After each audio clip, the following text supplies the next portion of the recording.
Hello, this is Meet the Writers. I'm Georgina Godwin. My guest today is an American director and writer of theatre, opera and film. Her most famous work is the stage adaptation of Disney's The Lion King, which debuted in July 1997. It secured 11 Tony Award nominations during its debut year, winning Best Direction and Costume Design. It's Broadway's third longest running show in history and the highest grossing Broadway production of all time. It's made more than $1.9 billion so far. Her 2002 film Frida, about the Mexican artist Frida Kahlo, was nominated for 5 Academy Awards. She also directed the 2007 jukebox musical film Across the Universe, based on the music of the Beatles. She's done so much more. She's going to tell us all about it. Julie Taymor, welcome to Meet the Writers.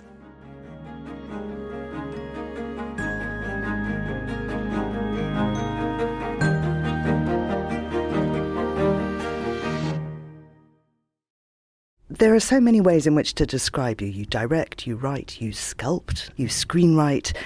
And I think possibly, Julie, the best thing to say is that you're a storyteller. Would you agree? Sometimes I would say I'm a playmaker as opposed to a playwright or a director, because it's the whole thing. So a playmaker would also mean the storytelling, because it's all part and parcel of the whole thing. So yes, I'm a storyteller. Where did that all start for you? Because I know that you were the youngest in quite a large family, and your parents brought you up differently from your siblings. I wouldn't say 3 children. You know, I have an older brother and sister is that large.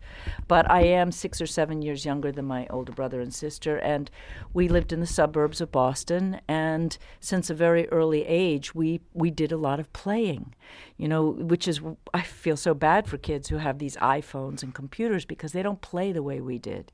So we would go in the backyard and make our own animal graveyards, and then our little houses and huts, and build tree houses. And there was a closet that had a huge cardboard box of costumes and leftover clothes and vintage clothes. So my sister, Laurie, she was sort of the director at the time, and unfortunately she got to play the witches and I had to play Cinderella, or I had to play the little princess, which I loathed until I got into control about that. But we put on plays in the backyard. We had all of these things at our hand to put on plays. So that's what we did. And then when I was about 8 or 9, there was a theater called Boston Children's Theater, and I used to go in on the T, it's called. It's like the subway, but it's above ground, to do theater every single day after school and on Saturdays. And it was a professional theater, meaning that the children were exploited. They didn't make any money. But people paid to come to these big performances. And then when I was 16, I joined a experimental theater company, Theater Workshop of Boston, that was doing, this was really, really important. I was the youngest person, 15 or 16, and we would create theater from scratch, from a concept. And they had done a very famous production called Riot, which had to do with race riots and culture wars in America. So that was too extreme as a young woman before I went off to Paris to study mime at age 16 when I graduated high school early. I mean, that's incredibly trusting of your parents. Yes, because they went through hell with my older brother and sister during the early 60s. If you see the movie Across the Universe, you'll see they're kind of the models for, who is it? It's Lucy and Max are the older 2 characters, and I'm the little girl, the little blonde girl who's watching my parents go through the hell of the Vietnam War, drugs, and dropouts. So my sister was a radical. My brother, when they were younger, my brother was a dropout musician, and I watched. I was always watching my family go through these somersaults of trying to understand what was going on in America at the time. And I had a lot of empathy for my parents, watching them suffer, not knowing what hit them, what is LSD, what is all this protest. And they were liberals. They weren't conservative.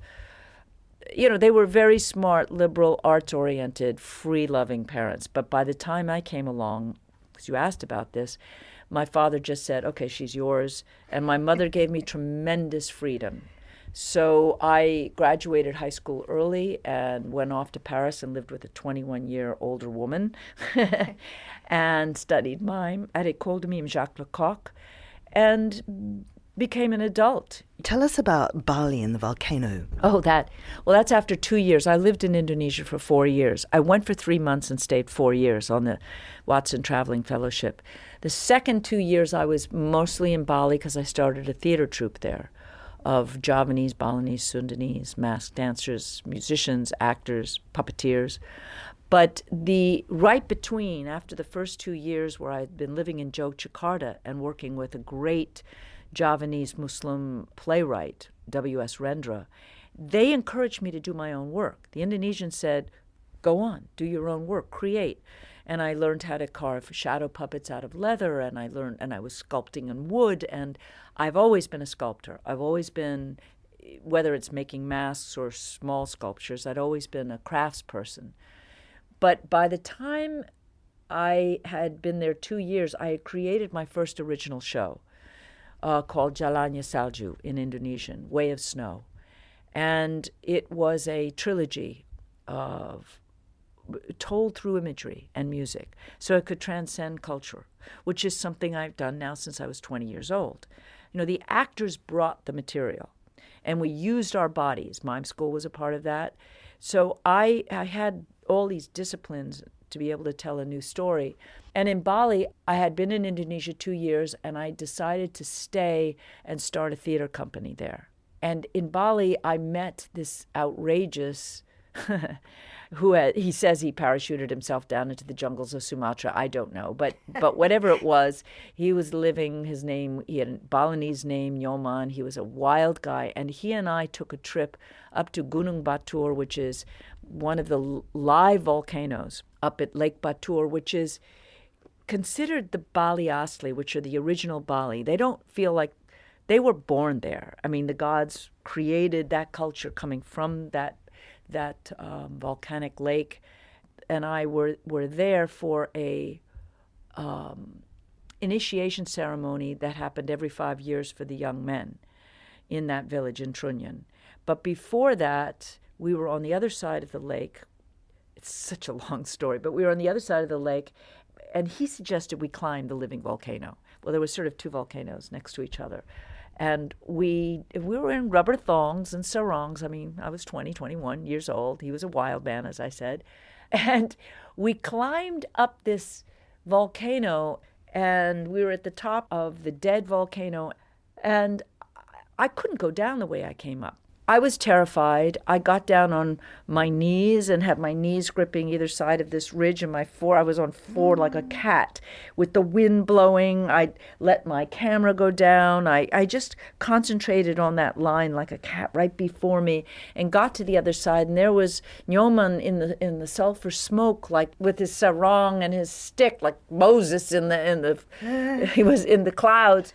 And I went over, and really every 15 minutes you could see this, and I looked into the lava in this living volcano, and then I slipped, not into the volcano, but I slipped, and a piece of volcanic rock took a huge chunk out of my leg, and it was the epitome, the exact physical image of what I'd just seen, the molten lava and all.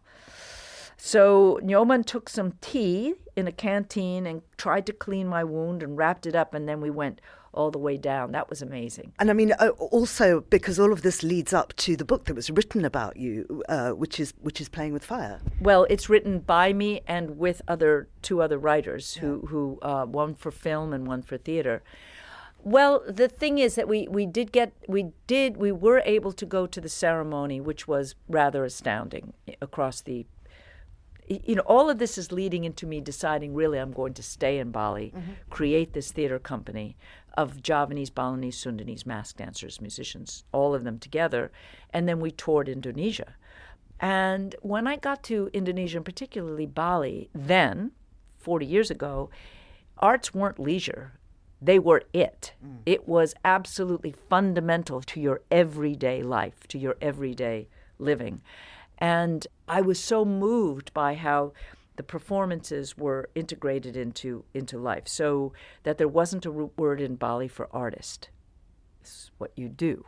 So one night at this ceremony, I found myself under a giant banyan tree during the ceremony. It was a week or so. And I was alone. It was a full moon. I was under this tree. Nobody could see me, and there was nobody there. It was a village square, and Nyoman was off somewhere. We needed a break from each other, whatever. He was a character. And it was dark, but it was lit by the moon.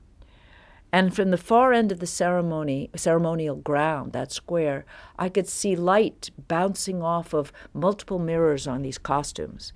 And as they came in, there was no audience. They didn't see me. I was hidden. These maybe 20 or 30 old men in full warrior Baras costumes, all mirrors all over with spears, came in and danced by themselves, a full war dance.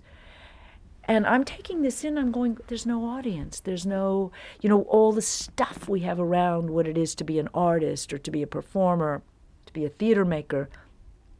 And they were absolutely bringing it from the subterranean part of their selves, this extraordinary dance. And then when it was over, they all bent over like old men. So it must have been a certain state of trance, because they were upright, powerful.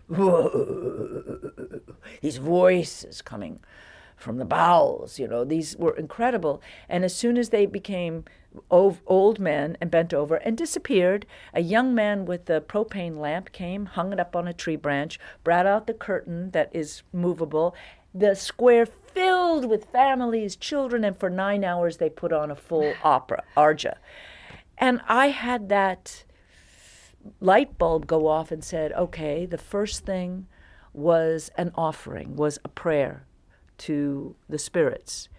The second, because they needed light, was for the people, because we can't see the performance. I could hardly see these men, but because the mirrors were all being picked, the moon was being picked up in the mirrors, I could get the outline of them dancing. But now you had to have propane, lanterns, and the audience was there having fun and eating and flirting. And so I saw that duality of performance, which has stayed with me and has definitely infused the work that I do as an artist. It's really quite difficult to do your career chronologically, because in 50 years you have covered and done so much, achieved so much.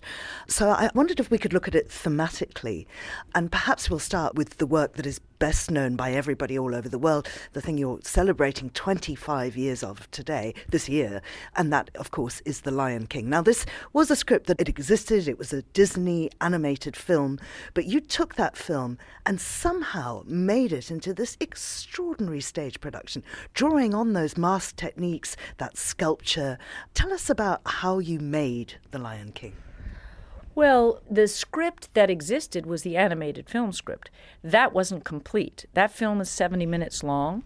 There's really no second act. So when I was presented with the idea from Disney of adapting The Lion King animation into a full theatrical venture, I first approached the story, the script, because I said, well, Simba, everybody knows who Simba is, he runs away from home because he thinks he killed his father or is responsible for Mufasa's death.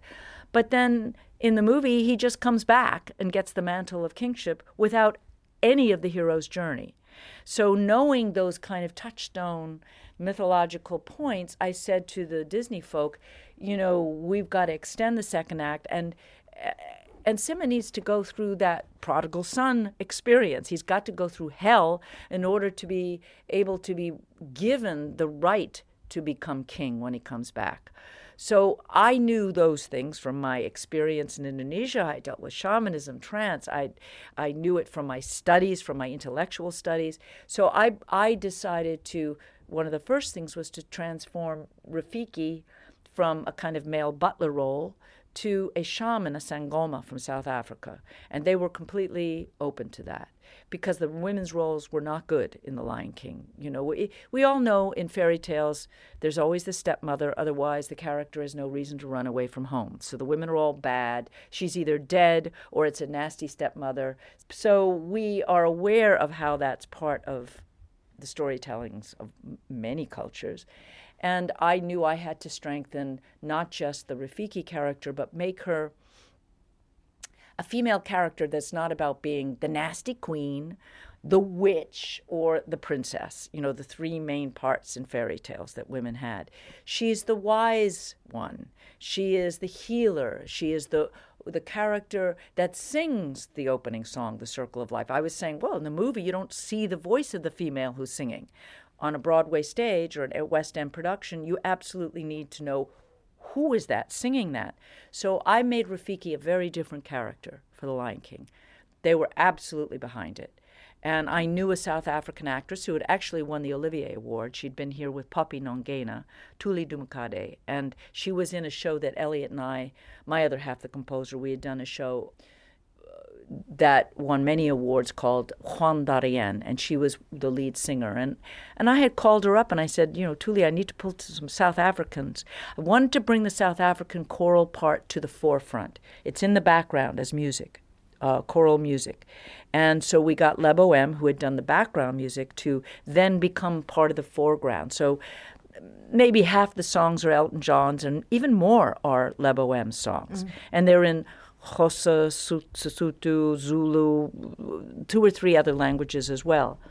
And you wrote some of the lyrics too. I did. I wrote one song which is called Endless Night, which came from an album that was made off the movie called Rhythm of the Pride Lands. It was Hans Zimmer, the composer, and Le Bohème's workings out, and mostly Le Bohème's in his languages, in whatever Zulu, whatever languages.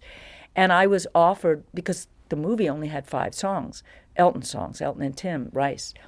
The producer said that I had access to this album, and I loved the music. So we took those songs, I picked them, and I found where they would belong in our new version of the story. Shadowland is the greatest song in the musical to me, and that's about Nala having to leave home because it's been destroyed by the hyenas, by Scar. So the first thing I did as an artist is to create the full story, to develop the female characters, then to figure out how do you put just animals on stage, a stampede. What fun. That was the challenge. And I used all kinds of techniques, and techniques belong to anybody. You can pick up a pen in Bali, in the Netherlands, in London, in New York. You're not borrowing, you're using a technique, which is pencil to paper. People have to separate what is inspiration and what is appropriation. And to me, appropriation is when you wholesale lift up to be a bunraku, which is the Japanese high art form of puppet theater where it takes 80 years to become a master. And women aren't even allowed, maybe they are now, but not when I was there, allowed to be in that tradition. They are in the folk bunraku, which is called awachi. And so I wasn't doing bunraku. I was taking the techniques, which is Timon in The Lion King is an actor all behind a full-scale puppet. So he's doing the voice and manipulating, but in live theater, you don't see the puppeteer anymore. It's beautiful. You can show the rods, you can show the strings, and this is a major concept. And I mean, what you did was, as you say, you didn't try and hide the people at all. These are not people in fairy cat costumes. No, because the whole thing is, what does theater do best? It engages the audience in suspending their disbelief. You're not on a savanna or in an Eskimo snowfield. So if you use feathers to be the snow, the audience goes with you. You're not trying to do literalism. And that's a poetic medium. Theater is a highly abstract poetic medium, and ask the audience to make the bridge. We're not dumbing down to the audience. So when for instance, the beginning of The Lion King, there's a sunrise. Of course, these days you can do a big, huge projection of a sun coming up over. But that's absolutely the opposite of what I was out to do. First of all, because it is a film. An animated film, 2-dimensional. I've got 3 dimensions of a full theater. I want to surround the audience. This was immersive before we used the word immersive theater, where the animals come down the aisles, they're up in the skies, they're surrounding everybody. But in the legs of the giant elephant, you can see the human beings through this lattice work moving. You can see it all. And the sun is not, as you say, a great projected ball of fire. No, the sun is, the idea was it's like bamboo poles with silk strips of colored ombre silk, orange to yellow, that it's all collapsed on the floor with wires, and as the sun rises, the wires pull it up. You know it's being pulled up, and what is silken rods becomes the sun. That's the magic of theater, and that's what it is from the ancient times, when in Plato's cave on the walls you would have shadows of rabbits or foxes because you had an oil lamp or a torch lighting hands. The audience is looking at the wall, the cave wall, and seeing the shadow. But if they turn around, the fantastic allegory of the cave, the Plato's, if you go back and look at that, it's amazing. They didn't notice that there was a human being and a light that was making that. In this case, I want the audience to enjoy the art of making the theater, not just the art of the story. So you have this incredible enjoyment of The Lion King because you're watching how things come alive. Like when children take a doll and they animate it. You see the hand attached to the doll, but they're putting all of their spirit and energy into that doll, and for a moment you'll forget the little human being. And that's exactly what you did. You put your spirit and energy into this production, which has been in, I think it's 25 countries in the world or something. It's Every huge. continent but Antarctica. Yeah. But I mean, from actually designing the costumes yourself to writing the lyrics, as you say, to directing it, first woman to win a Tony for directing a musical, quite extraordinary. And I could talk about that for a long time, but I want to go on to making movies, because this is something that you've done in a couple of different ways. So you did a biopic, you directed Frida, and you didn't write that yourself. But what you've also done is work with other writers, for instance, the greatest writer ever, Shakespeare, but you've used his words to your purpose. Tell us about doing The Tempest with Helen Mirren. Well, that was the second film. I did Titus with Anthony Hopkins first, which was even my most favorite film that I've done. But with Helen, I had done all of the Shakespeares that I've made of films, 3 of them, I've done on stage first. Because to me, having that minimalist environment where you really only have the words and 10 or 15 actors, you can do it. It's the old Globe, it's that's what it was intended, not to have all of the the toys and the locations. But with The Tempest, I had done it twice with a male playing Prospero. And when I got to the point of wanting to make the film, because I never liked any of the films that had been made of The Tempest, I didn't have an male actor in mind. And I had met Helen and thought she was so brilliant, and was really sad that whether it was Judi Dench or Helen Mirren or Meryl Streep, all these brilliant women in their 50s, 60s, 70s, there were no parts for them. I don't think women can just do any of the Shakespeares and change the role to a female. I don't think Lear works with a female. It's just not a female. Women don't do that. They just don't do that. But The Tempest is about a sorcerer.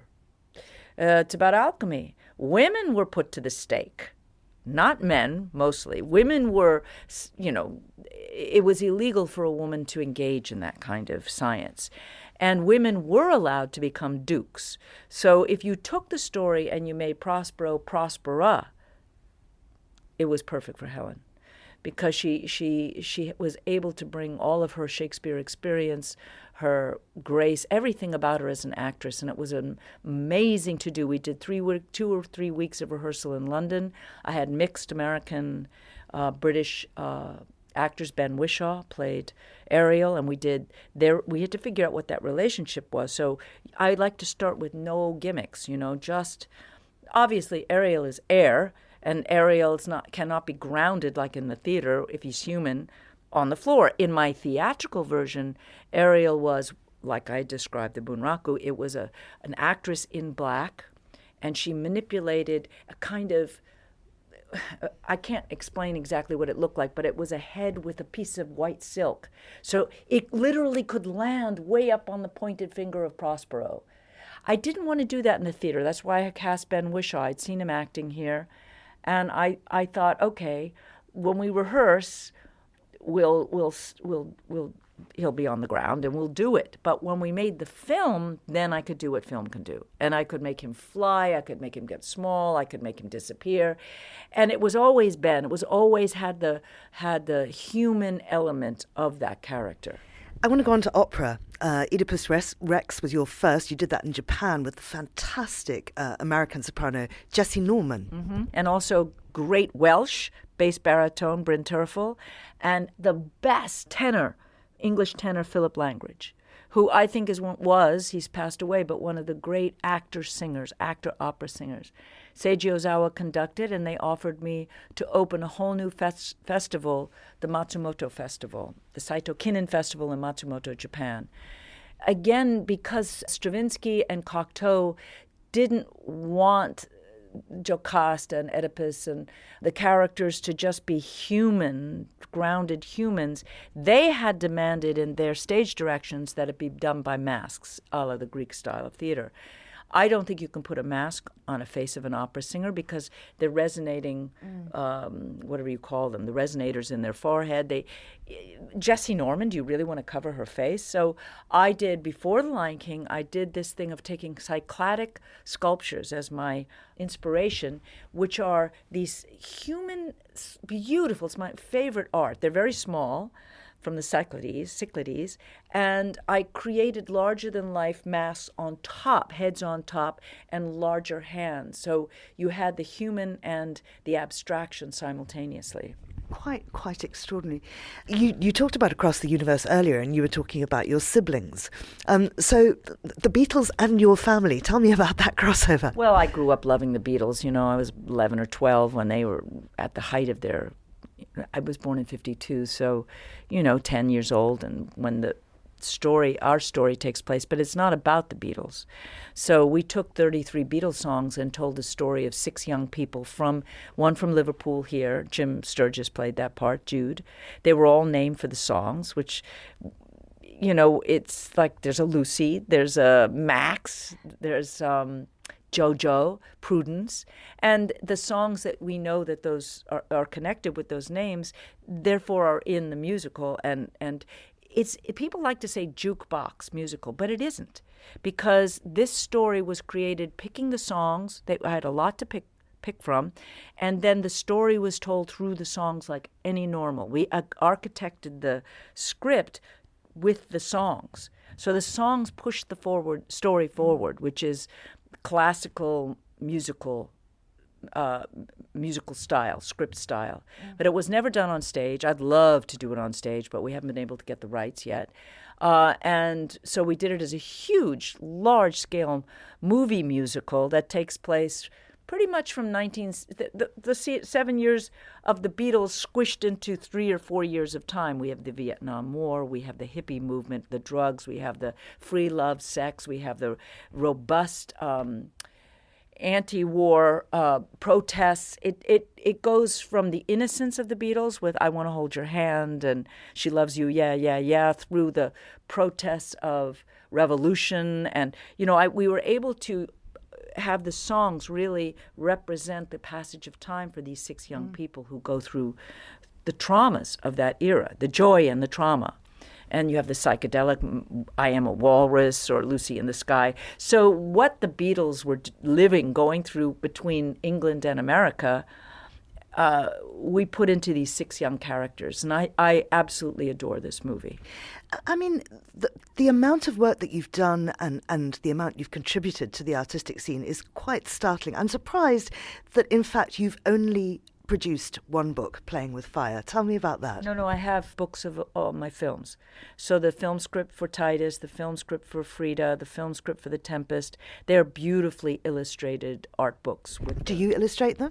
No, illustrated with the photos from the movies. I'm trying to think. Playing with Fire has a lot of my designs in it, my hand-painted costume designs or sculptures and photographs.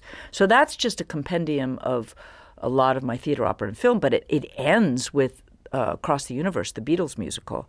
The publishers it's the 3rd edition, but they haven't come up to the present day. They have not been in the last 15 years of my life, so it's kind of like, okay, who's going to do that? Just being with you here in London, having the privilege to kind of watch you work and talking and interacting with people, I'm really interested in this...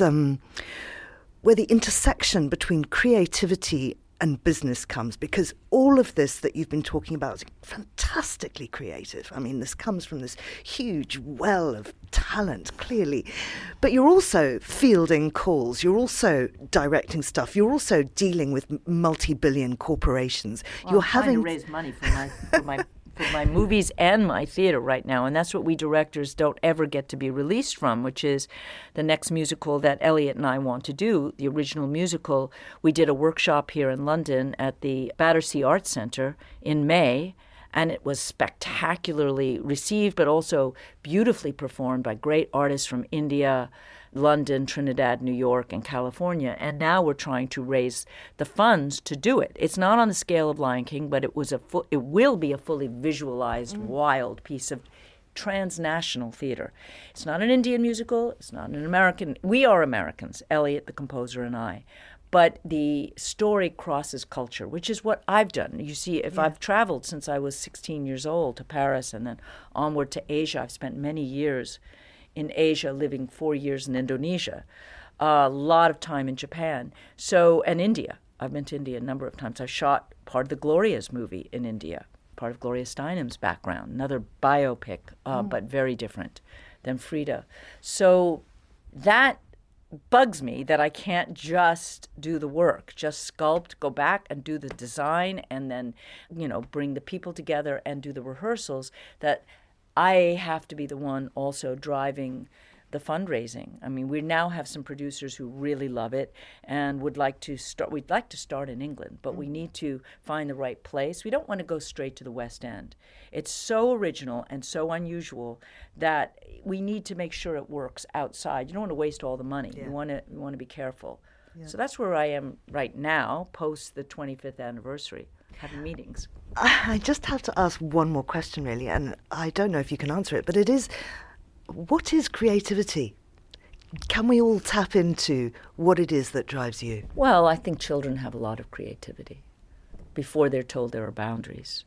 And I think that as artists, that's what we have to keep reminding ourselves. You shouldn't be telling writers or theater makers, filmmakers, that they can't cross this boundary. I think that's really been horrible in the last few years.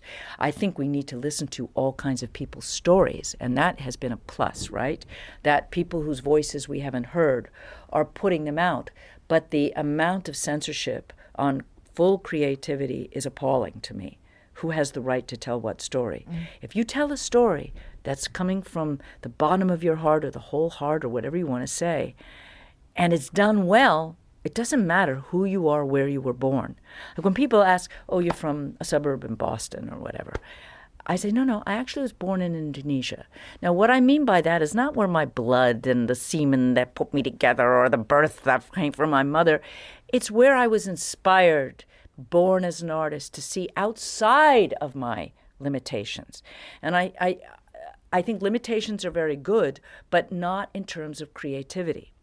And even when I did The Lion King, people go, you worked with Disney? That must have been so difficult. And I had no desire to work with Disney. It was when they came to me with this movie, I went, wow, I'm going to get to put a stampede on stage, as I said. They don't even know if it's a theater piece or going to be in a planetarium. Or they had no idea. And they just said, we don't even know what the story should be, except that it should come from this film. So I was given tremendous freedom. And I think as a child, like you saw, my mother gave me freedom to travel. I think it's so dangerous now, people think, for young kids to do this. But 50 years ago, I traveled alone to Indonesia. I didn't even know where I was going to stay. I went for 3 months and stayed 4 years. So I had a fellowship that I was offering to young directors in America so that they would get to... They're not as interested. They're not as interested. Our world has actually collapsed. I think the internet has actually not broadened people's hunger to experience other cultures, but actually has made people think that they should hunker down and say, this is who I am, and that's what matters. And I'm sorry, I don't think that way. I think the most important thing, and you're from Africa, is taking yourself out of the comfort zone and going to places and taking other people on journeys to places they didn't know they wanted to go. That's sort of the motto. How do we do that? And show ourselves not with a direct camera or a direct mirror, but a kind of cubistic thing from all different sides. Otherwise, everything that's been created, you go, oh, well, Shakespeare couldn't write that because it's a woman. Oh, that's Othello? Well, how could he possibly write for a black man? How could he write for a Jew? How could he write? We just would be throwing away the masterpieces of humanity. And a lot of people think that they should be thrown away because what right did that person have? I don't see it that way. And I think giving people the opportunity to step outside of their own culture is really critical to us not being divided as people. Well, thank you for bringing us all so much creative pleasure. I'm exhausted now. That's the end of that. Julie Taymor, thank you very much indeed. An illustrated book on Julie's career, Julie Taymor Playing with Fire, is in its third edition by Harry and Abrams. Her book, The Lion King, Pride Rock on Broadway, is published by Hyperion. Taymor's adapted screenplay for Titus and her book Frida, Bringing Frida Kahlo's Life and Art to Film, are available from Newmarket Press. Harry and Abrams also published the illustrated screenplay of Taymor's film adaptation of The Tempest. You've been listening to Meet the Writers, thanks to the producer Steph Chungu, who also edited the show. And you can download this programme and previous episodes from our website, Apple Podcasts, or wherever you get your audio. I'm Georgina Godwin. Thanks for listening.